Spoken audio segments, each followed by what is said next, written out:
Okay, everybody, welcome back to Polly Pat's Paradigm for a very special episode today. I am joined once again by my co-host, Eric. And Eric, why don't I let you kick this one off because this is sort of in your wheelhouse, my friend. Yes, well, I'm really excited to welcome Adam Bartlett, the founder and CEO of Source and Summit, to our podcast today. And I'm kind of laughing to myself, Pat, because Adam is actually my boss. Like, I work with Adam at Source and Summit, and so it's really fun to have him here today. And I've heard him several times talk about the liturgy in different contexts, and it has really revolutionized the way I think about the liturgy. And so really excited to talk to him today about the authentic liturgical renewal of the Catholic Church. And in full disclosure, once again, I do work for Adam at Source and Summit. I'm the director of parish success, and it's been a really cool thing the past couple of months, really getting a pulse on how parishes are thinking about the liturgy and kind of feeling this energy towards like a renewal in the liturgy that's already happening, that's been happening in the Catholic Church. And so wanted to have Adam on to explain to us what the role of the liturgy is and what the role of music in the liturgy is and how that relates to evangelization and the culture at large and all of that. And for him to just share his story. And so I'll introduce him formally here. Adam Bartlett is the CEO and founder of Source and Summit. He received his BA in degree in music from Arizona State University, his MA degree in liturgical studies from the Liturgical Institute of the University of St. Mary of the Lake, and studied Gregorian chant and English chant composition with Father Columba Kelly. He is the composer and editor of Simple English Propers, editor of the Lumen Christi series, and is the editor of the Source and Summit digital platform. Adam is active nationally as a speaker, teacher, writer, and clinician on topics of liturgy, music, and the new evangelization. He served as a parish and cathedral music director for over 10 years, as a faculty member for both the Liturgical Institute and Mundelein Seminary of the University of St. Mary of the Lake, as an adjunct faculty member of the Augustine Institute, and as a sacred music consultant for Focus. So welcome, Adam, to the podcast. That's quite the repertoire. Yeah, joy to have you, Adam. Thanks for being here. Thank you, guys. It's really a delight to be with you and Eric.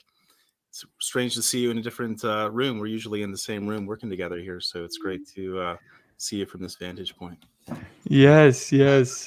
Well, I kind of wanted to separate this podcast almost into two different sections with you guys. So the first is really, Adam, I would love to just hear your story. And I know you've definitely been influenced, a lot of different influences and a lot of different elements going into your journey with the liturgy and how you grew up and all of these things. And then the second part is just diving into what the liturgy is. And Pat and I, of course, will probably ask questions along the way. But if you don't mind, just, starting from the beginning. And if I missed anything in the intro, Adam, feel free to put that in there. No, gosh, I think you covered it sufficiently. But yeah, let me start from the beginning of my own story here.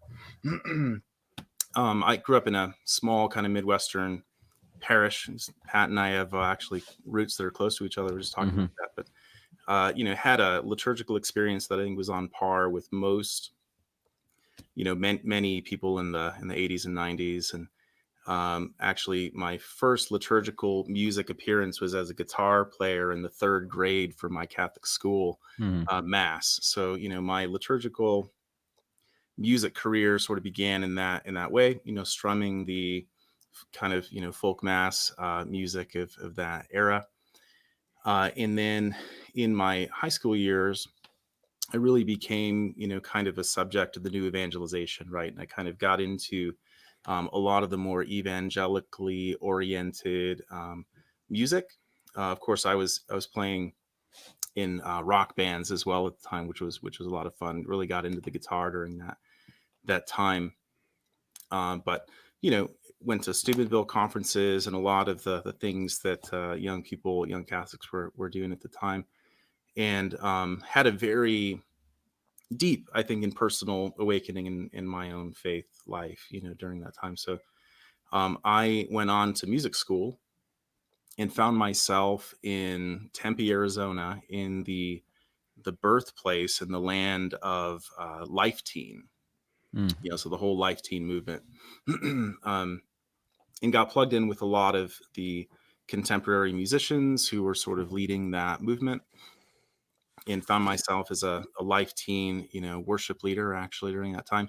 Simultaneously, I'm studying music, academically, and discovering really for the first time a lot of what the Second Vatican Council and what the church documents describe as, the authentic sacred music tradition of the universal church that's greater than that of any other art and a treasure of inestimable value, namely Gregorian chant and sacred polyphony and everything else that flowed from it. Mm-hmm.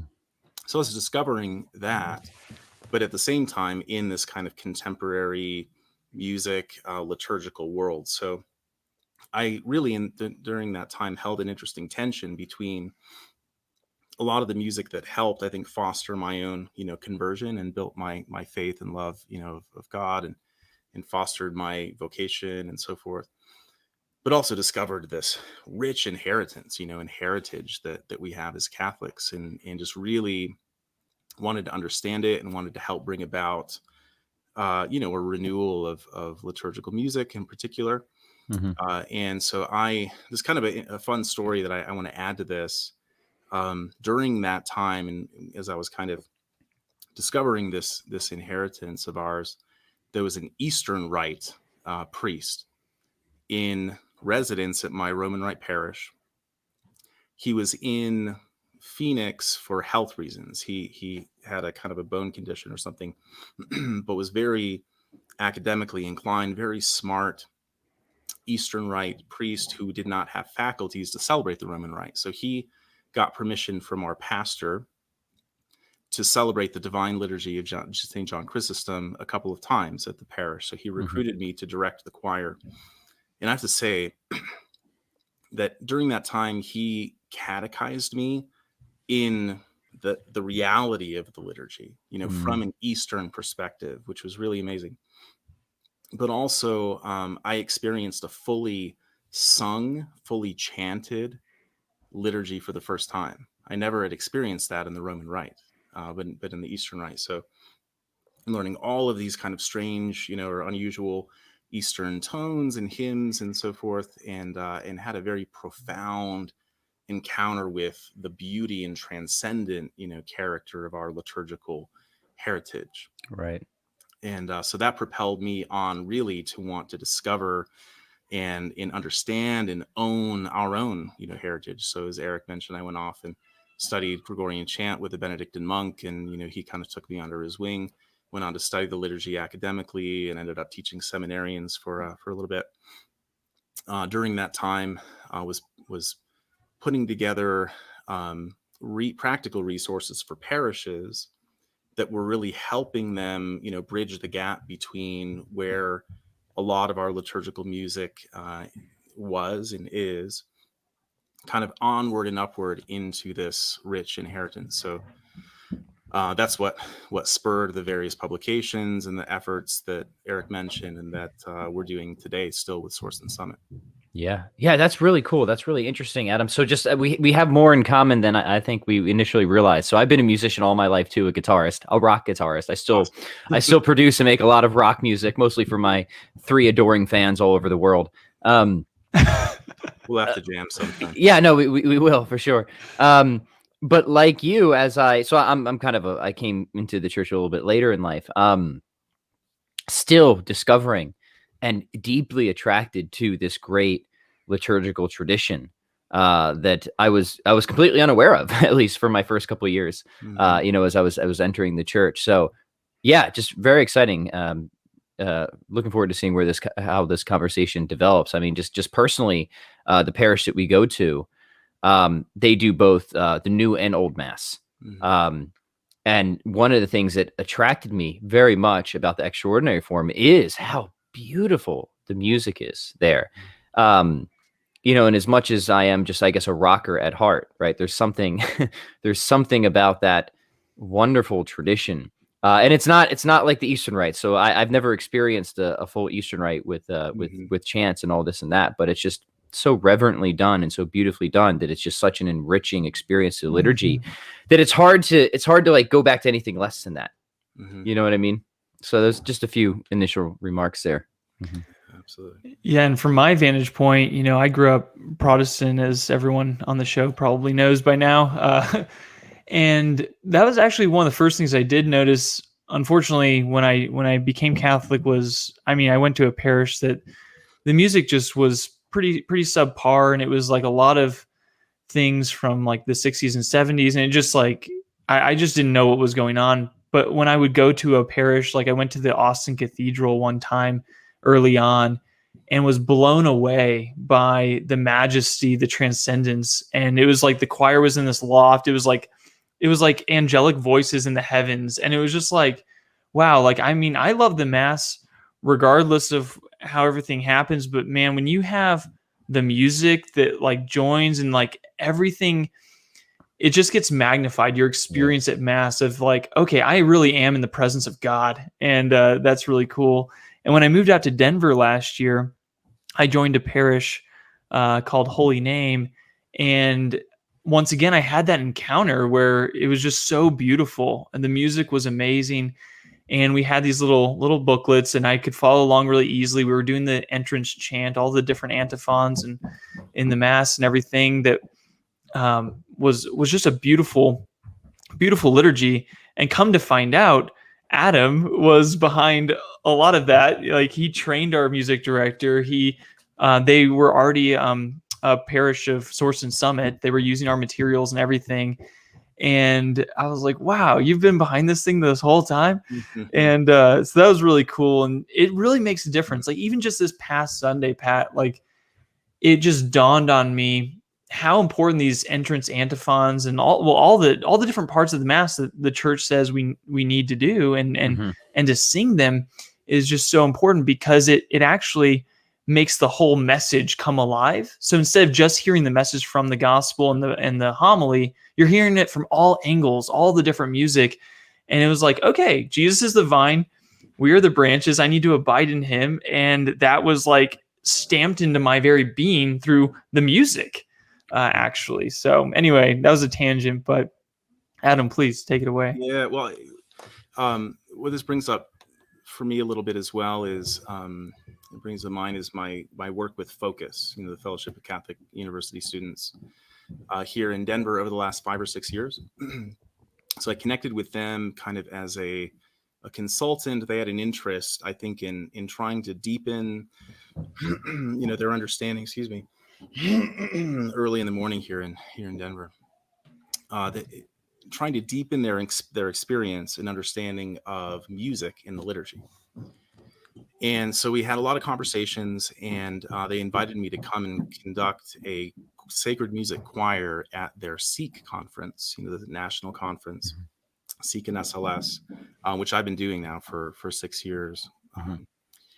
And I think that a lot of folks within Focus, who of course are out on college campuses and around the country and around the world doing, in the trenches evangelization, right, hold that tension between music that has probably been an instrumental part of their own conversion and their own faith and their own devotional prayer, right, and music in the liturgy that when they, go to their mass at their Newman Center, the same kind of music maybe isn't having the same kind of impact in a liturgical context as it does in the other non-liturgical contexts, like adoration. At Focus, there's this night of adoration that's very, very powerful. It's a non-liturgical event, right? And it's a devotional event, and there's music that serves that really well. Something that I've heard from a lot of Focus missionaries in response to this conversation is that they say, the most difficult thing for us when we're discipling someone and they say, I want to give my life to Christ. I want to do this. I want to follow Christ. This most difficult moment for them is bringing them to Mass. Because I think that, they're sold on Jesus. They're sold on the gospel. They're, living and dedicating their life to following him. They're catechized in what the liturgy is and what the teachings of the church are, and so forth. And it's a beautiful, grand vision. Talking to 2 converts here, you guys probably resonate with this, right? But then you show up to your local parish and you have, maybe slightly dated music from a couple decades ago, a very kind of casual experience. And you're saying, wait a second, this is supposed to be a sacramental manifestation of the heavenly Jerusalem. And Right. we're all like, so it's a big obstacle. So I think that what our efforts within Focus have helped show and display is that within the liturgy, there's a particular purpose, and there are particular forms, musical forms, and ritual actions, and words and rites and gestures that all serve a very particular purpose, and they serve the purpose of the liturgy, which is set apart. It's placed upon the mountaintop of the church's life. It's the summit, the peak, which also becomes the source of everything that we do, right? Right. And it's okay for us to do. In fact, I mean, most of what we do in our lives of faith is actually not on the mountaintop. It's down in the world below. It's being poured out and down the mountain into the world to radiate the light of Christ, to everyone that we encounter. It's about climbing that mountain again and doing the work of discipleship and doing the work of catechesis and study and asceticism and so forth, so that we can once again arrive at the peak where this very special, unique moment that is meant to draw us into perfect worship of the Father through Christ, who is the one who does the praying and does the work, does the offering of himself, united to his mystical body, so that we can be reconciled to the Father as his adopted children. Like, that is what the liturgy is, and everything that we do in the liturgy should be serving that purpose. So if we're doing things that are serving other purposes within the church's life, like evangelization, liturgy is not the place that we're supposed to be evangelizing. We're supposed to be doing that out in the world. It's actually not the place for devotion. It's not the place to pray the rosary, right? Or to do other devotional things. It's actually not the place to display our culture, or whatever, worldly culture that we are in. It's not a platform for cultural display, right? It's a place for heaven and earth to unite, and for us to be drawn up into something that takes us outside of this world and into the reality of heaven. So anyway, all that is to say that that I think that, the work with Focus, I think what a lot of parishes, a lot of Catholics are realizing right now is that, particularly younger people, I think we're probably all millennials here in this conversation, but our generation in particular is desiring an authentic encounter with the divine and living God, right, in the liturgy, and want it to be everything that it can be. Yeah, well, you've identified a really important problem, Adam, and it's one that's a little uncomfortable to talk about, but I think it is important. Is that, and certainly in my conversations with many people who've become interested into Catholicism, or who even have, like they're ready, like they're there, and that is this worry that I have of how their first Mass experience is going to be. Yeah. Right. But that's not how it should be. At least that's definitely not how we should want it to be. Like, rather, we wish that we could send somebody to their first Mass, and they're going to experience such beauty, and they're going to kind of be enveloped in this transcendence that you speak of, that itself will be a great invitation rather than a barrier. And I think, unfortunately, and certainly this was the case, even with myself, is that, like, you study the Catholic faith, you come to see, this seems right, this seems true, and then something doesn't quite meet your expectations, right? And I think that's what you're identifying. Now, again, with the right understanding, you overcome that. You realize, okay, right, the singer's off key here and there, and right. And you're like, and like, for better or worse, that's, when I was, when I was back in Pennsylvania, sometimes I would I would prefer to go to the earlier low mass where there was no music, because the music normally was just, frankly, it was just really bad. It was a distraction more than it was anything. So, which is a shame, because I love music, right? And like, we're physical beings, right? That's the wonderful thing about Catholicism is it because it's God's church. It understands philosophical anthropology, right? This is why we have the smells and the bells, right? We incorporate who we are into the liturgy.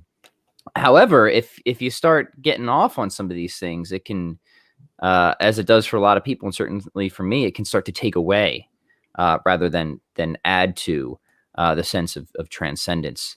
So I'm glad you brought that up, because that is a real issue. That's a real concern that I have now, of working with people who are very interested in coming into the church.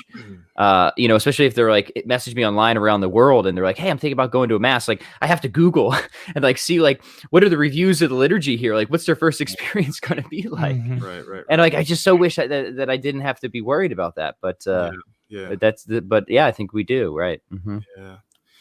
Yeah. Well, there's a lot there. I wanted to comment too, just on our conversation about like the extraordinary form, or the old rite, as you called it. Some people call it the traditional Latin Mass, versus the rite that was promulgated after the Second Vatican Council, right? Mm-hmm. Which actually the church doesn't call them different rites, because we're a Roman rite. There's one rite, but there are two different forms. There's the ordinary form, which we would call some people call it the Novus Ordo, or the what you would find in many parishes. And we have the extraordinary form, celebrated according to the Missal of 1962.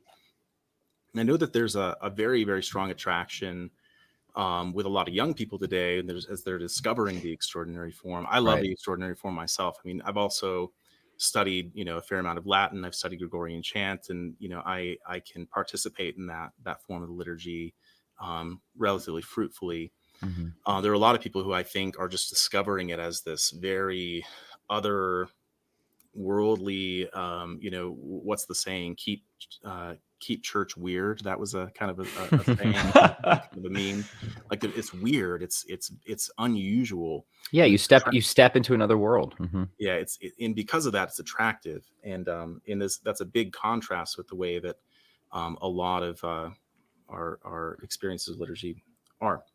Now, this is the thing. I'd like to tie this back to my experience with Focus. There, I think at the last seek that we had, actually people, together in one place, was 17,000 young people from, around the country. And a lot of them are just sort of being initiated, in the early phases of their faith and so forth. And I just try to picture what would happen if we tried to celebrate an extraordinary form at Seek. I mean, on the one hand, probably a lot of people would have that encounter. But on the other hand, it's so far removed that there's a lot of catechesis, there's a lot of initiation to help people, actually participate in the liturgy fruitfully, and derive from it the graces that they're there for, and to worship God authentically through that form. I'm not saying it's impossible; it certainly is. But I think one of the challenges that I'm trying to confront, is how do we bring the majority of our parishes, moving upward into the heights of liturgical renewal and of the liturgy. And I think that for most parishes, a wholesale switch to the extraordinary form probably wouldn't be possible, right? Mm-hmm. And there are some people who would say, well, that's what we need to drive for. We need to make that happen. Even if, the church one day said, you know what, we're going to make the extraordinary form now the ordinary form, I would say amen. Like, let's do this. However, getting us to that point would be a very, very difficult, task, because this is the next point that I want to make, is that, what is authentic liturgical renewal? I think there's a lot of confusion on that point. Mm-hmm. I think there's some people who are saying, well, there are challenges that we find in the liturgy. The millennial exodus is probably in large part not only the bad, poor catechesis and watering down the faith, but also watering down the liturgy, right? And and the young people are actually leaving the church when they were supposed to be this was supposed to be attracting, everyone. Did we make a mistake? Do we need to go back? Right. So there are some that hold that opinion, right? But at the end of the day, this is not something that we can do. It's something that the church would do. So we receive what the church gives us, and we work within that. But what is it? What is the goal? In our time, right? I think authentic liturgical renewal is about, in the words of the Second Vatican Council, that took its basis in 100 years of a movement, a theological pastoral movement called the liturgical movement, dating back to the mid 19th century at a monastery in Salem. And, this movement that is trying to draw the church into the heart of what the liturgy is. The Second Vatican Council really kind of encapsulated that and said that, in the liturgy, we need to participate fully and consciously and actively in the liturgy itself, and not be doing other things while the liturgy is going on. In order for that to happen, I think there are two things that have to happen.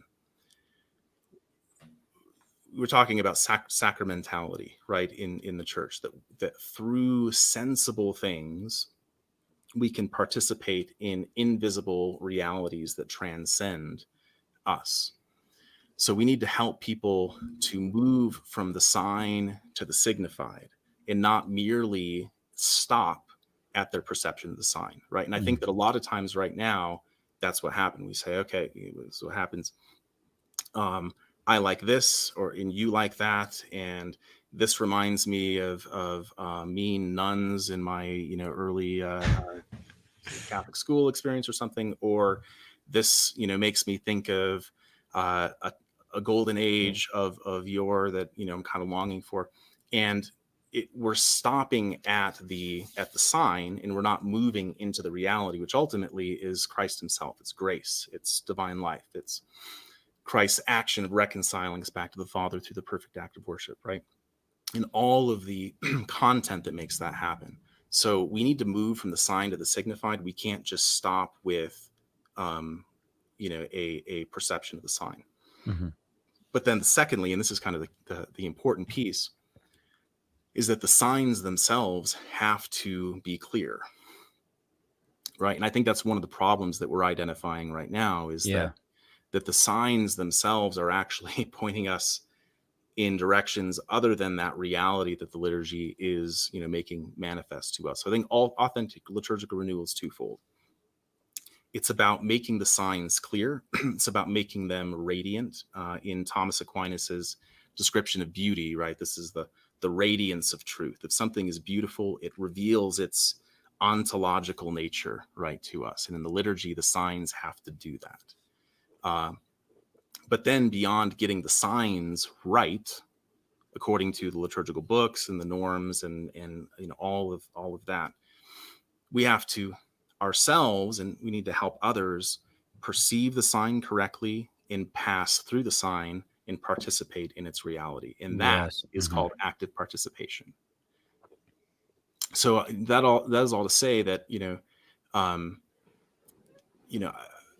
with the extraordinary form, again, I love the extraordinary form. It's an immense treasure, but to help people perceive those signs and to participate in that reality, that involves a very significant effort of catechesis. We need to understand the Latin language relatively well, or be able to navigate it with translations, etc. We have to understand all of the content of the rites that are being presented, not just a rational understanding, but we need to be able to engage them and move through the sign to the signified. So, what I'm focusing on, what Eric and I are focusing on, day by day, is giving parishes the resources that they need to help them elevate the liturgy and do the work of authentic liturgical renewal in a way that is going to, move them gradually and slowly up into this vast, treasure trove that is our heritage, and that is our, the liturgy itself. And I think doing that gradually, seek 17,000 young people chant together, Jesus Christ is the same yesterday, today, and forever, full voice. And they're just completely engaged in that. And because it's accessible to them, right? So that's, I think, one of the big tasks in authentic liturgical renewal today is how do we create a path Right. from where we are up into the fullness of what the liturgy can and ought to be for us. Yeah. Yeah, Eric, did you want to chime in? I mean, I think that's what things like that we're seeing, what could be happening in America right now. Kind of the pulse that I'm getting is like people are tired, like especially the people in our age group are tired of like poorly done Novus Ordo masses, and they see the beauty of the extraordinary form. So then they like ditch the Novus Ordo to go to the extraordinary form or to the East, which is tempting to do because they are usually in our context very well done and all of that. But what if the Novus Ordo was done rightly? What if it was done with like this reverence, this holiness, that you get that feeling and that sensation in these other forms? But what if the Novus Ordo was done so excellently that you really, and you were so engaged that you were caught up into the heavenly places? And I think that's what's been amazing about being at my parish in Denver, is that is exactly what it is. And I'm able to enter into that way better than when I go to like an extraordinary form mass, because I don't know Latin. And I mean, I'm sure I could learn a lot over the next several years and really participate in the extraordinary form. But is the universal church going to go back in that direction? Probably not anytime soon, like Adam was pointing out. So in the meantime, like, what would happen if the Novus Ordo was done the way that the Second Vatican Council wanted us to celebrate it and to experience that?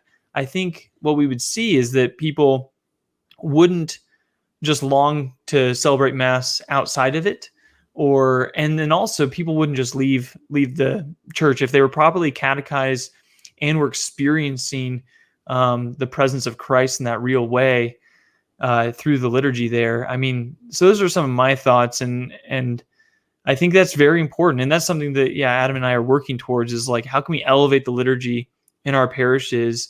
And what's cool is going to a parish that is actually like doing that. That's kind of was like a pilot for Adam to test like his way of his like framework. And It's amazing to experience a liturgy, Novus Ordo liturgy, that's like actually very reverent and catches you up in the heavenly places. Mm-hmm.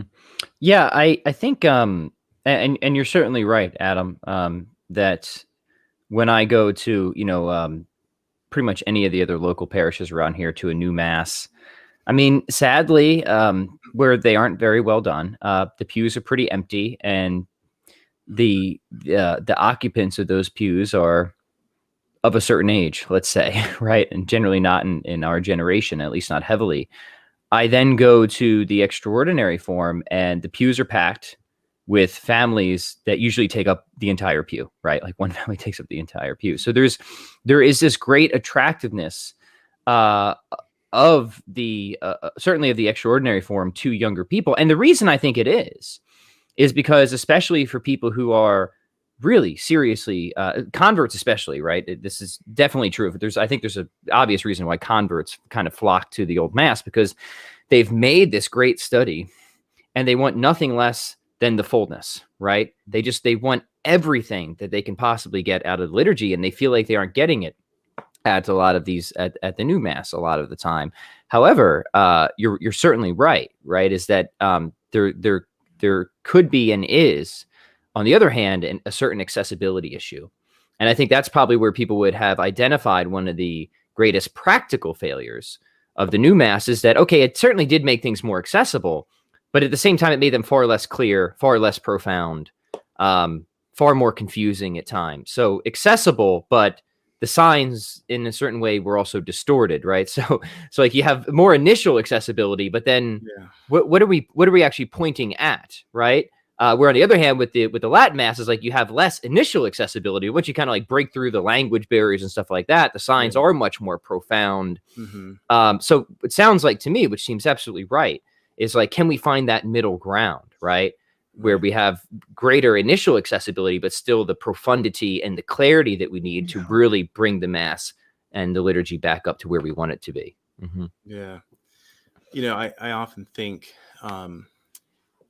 what would have, how would the Second Vatican Council have been implemented if it maybe, happened 20 or 30 years before the 1960s, right? Like, one of the kind of the unfortunate elements of this ecumenical council, right, is that it happened during a time of tremendous global cultural revolution. Upheaval, right? Yeah. People all over the place. And I think that for a lot of Catholics who are, reading and receiving principles that are, very authentic, and the church has been working on for centuries, actually. I mean, for example, the Council of Trent discussed the use of the vernacular in the liturgy. And I think without the revolution that was happening then, with Martin Luther and the Protestant Reformation, it may have happened, right? So that this idea is not a new idea, but I think Right. that a lot of people who received it in the 1960s mixed it in with the message of this global revolution and said, "Okay, great, out with the old and in with the new." Yeah. And it was just sort of the perfect storm. So I think that another opportunity that we have right now is that, people like ourselves, the younger generation who did not live through that time, we've lived with the results of it, right? We've lived with with its fruits, for better or for worse, right? And a lot of times there's a lot of consequence that has come from the decisions of our parents and our grandparents that we have to bear, right? We could talk about that in a different podcast. I think it's really fascinating. And I think an opportunity is to look, again, at what the Second Vatican Council and the whole of the church's teaching actually says. So if we do what it actually says, um, it's all there. It really is. And I think that a Oh, yeah. lot of the pastoral and tools that the revised rite of Mass has given us, if used well, are very helpful. I mean, the vernacular can be very helpful, right? I think that if, sometimes it's said that if the ordinary form was celebrated exactly according to the prescriptions of the liturgical books, it would be in Latin, it would have Gregorian chant and polyphony, it would be ad orientem. Probably the lay observer would not be able to distinguish it from the extraordinary form. So a real opportunity in this movement of authentic liturgical renewal is, to go back to the sources and to, to try to receive them faithfully and to celebrate them faithfully. But I do want to say this as well, is that, I mean, we often have a bit of a caricatured view, I think, of what, how the extraordinary form was celebrated in the average parish before the Second Vatican Council. I mean, it was not the pontifical high mass, every Sunday, with an amazing choir and so forth. I mean, this is every parish, was doing this. So the low mass was the norm. The if you had a choir, maybe it was a few nuns that teach in the school and a few kids, maybe a few men. They cranked through the what are called the Rossini propers. They sang off the antiphons to a psalm tone and then moved into a Latin hymn or motet from the St. Gregory choir book. And it was very kind of practically done because they had to do it week after week. And so we have to understand really what the extraordinary form was, and in contrast with kind of an imagined vision of what we An imagined golden age that really never was, right? Yeah, exactly. So I think about the church, and I think about the saints and the model of the saints. They are models of sanctity. They're models of perfection that the rest of us see and we imitate and we strive to become. But the reality is that the journey to becoming a saint is a long and arduous one. So it's the same thing with the parish. If we're trying to renew our parish, there are models that the church gives us, liturgical models that we should always strive for. But we need steps, to get us there. And I think in the preconciliar liturgy, one of its, kind of unfortunate aspects is that you either had a sung mass where everything had to be sung, it had to be sung in Latin, or you have a low mass where nothing may be sung, and then the custom of singing vernacular hymns at the moments where the mass pauses starts to begin. And there was no middle ground. So a lot of the resources that Musicam Sacram, the document 1967 following Vatican II, the values that it gives us is that it gives us these pastoral practical tools to go step by step upwards into the fullness of what the sung mass can eventually become. So I think those are unbelievable resources that are still untapped, and we're just trying to help provide that catechesis, and very significantly provide the tools and the resources to help parishes do it. Well, tell us more about that. So for those of people who've been listening to this, and I can't imagine anybody would be anything but excited about these prospects, right? Like, who doesn't want a beautiful liturgy? Tell us about Source and Summit. Tell us about some of these resources you have to offer, and where people can go to find out more and take advantage of it. Awesome. Yeah. So Source and Summit at sourceandsummit.com is a rebrand and expansion of Illuminare Publications that I founded in 2011. So Illuminare Publications published the Lumen Christi Missal and Hymnal and Simple Gradual and various other support resources. Throughout the entire time of building up Illuminare, I had a vision of building a digital platform for liturgical preparation and renewal on the parish level. And that has come to be the Source and Summit platform. So we launched it into beta in August of this last year. We've had, I think, over 1,200 accounts created since then. And Wow. where, parishes are, I think, really amazed by what they're seeing. But what the Source and Summit platform is it basically puts the riches of the liturgy at your fingertips in a very useful, beautiful user interface. All the lectionary readings and antiphons and mass texts that belong to every day, according to the ordinary form calendar, are made available to you, and all of the different possibilities, the use of the commons and of different texts, all of that is pulled together in one single ordo, is what we call it. And then all of those texts can be sung. So there are a variety of musical settings that can be applied to those texts. They can be viewed in square notes, the traditional chant notation, changed to modern notation. You can add a harmonization or accompaniment. You can even add chord symbols for people who, that would be helpful for. All of the different kind of practical tools that you need to actually make this happen in your parish and to sing the mass in your parish.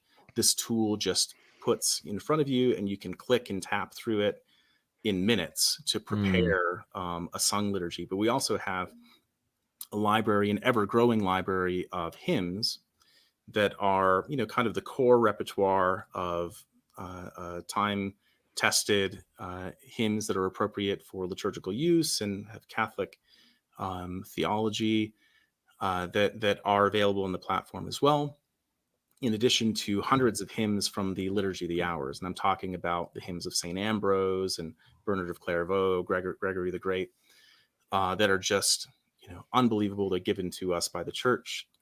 They belong to the liturgy itself. So we have all of that content. And then once you put this together, you can export a PDF music packet for your choir. You can share it digitally. You can put together a participation aid or a worship aid that you can share digitally, or you can export and assemble and print for your congregation. And then we're also, actually, I'll give you a little sneak peek because we're about to announce it, coming out with a missal as well for the pews that complements in this digital platform entirely. So Wow. So it really is like a done for you program. That's really incredible. It makes the hard tasks, we solve the difficult problems so that parish music coordinators and music directors, even pastors themselves, can just assemble everything that they need and deliver it in a variety of formats. If there's something that they want to upload that's not there, they're able to upload and maintain their music library add announcements and prayers of the faithful, these sorts of things, right in that interface. Wow. So it really is a revolutionary tool that is really just hitting the Catholic space. Well, I really appreciate you taking the time to come on here and share all this with us. Adam, Eric, I know you're sort of on the ground floor of this now, working with this. Is there anything else about this that you would want people to know or encourage them to look into? Yeah. Yeah, I mean, I think if there's someone out there listening who is a priest or a music director or works at the parish in any way, feel free to contact me, contact us at support@sourceandsummit.com.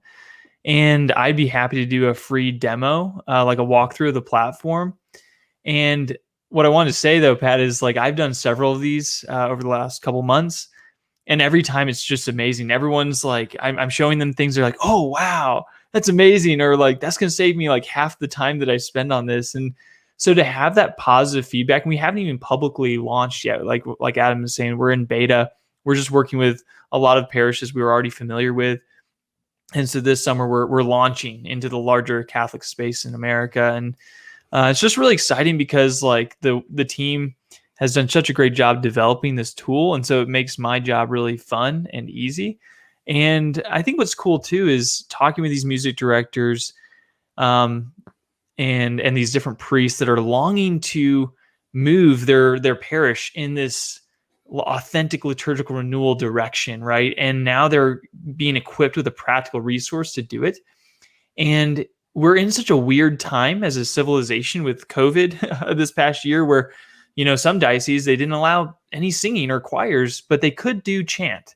And so we're in a very pivotal time where now is such a disruption in the market, whereas before maybe people were content with the 60s and 70s folk music and just continuing how they were, but now there's been a disruption. And so we're like filling that void with the renewal, like the authentic liturgical renewal, and like a practical resource to foster that and to accompany it. Like it's not our renewal, it's the Holy Spirit's that's already been given to us by the church. And so it's been really cool to work for Source and Summit and to have these conversations and kind of start getting a pulse, like I've been saying, on this authentic liturgical renewal and just the excitement that is there and just the hunger for like, yes, like now is the time to like go for it. Yeah, the hunger is there. The excitement is there. So really, really good stuff. Adam, do you have any final things that you want to leave our listeners or viewers with? Well, I think the last thing I would say, just to build off of what Eric said, is that, we named this apostolate Source and Summit in a very intentional way. That the liturgy, the church says, sits upon the mountaintop, and it's the height of all that we do as Catholics, but it's also the font of everything that we do. So I think that in this time, in this COVID recovery period that we're all entering into, I would just encourage and invite, anyone who works with the liturgy, any priests, any musicians, just to consider the way that we celebrate the liturgy affects everything. The ancient phrase the church uses is lex orandi, lex credendi.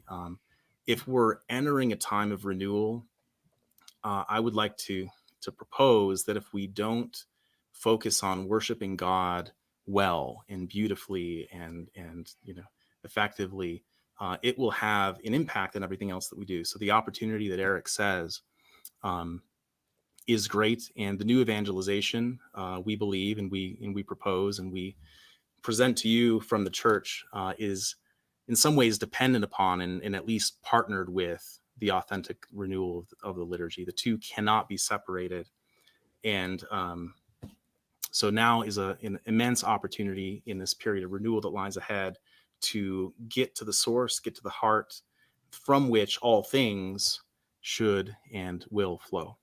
Beautiful. Absolutely fantastic. So sourceandsummit.com. That's right. Going to encourage everybody to check that out. I'm going to be certainly recommending it to everybody that I possibly can.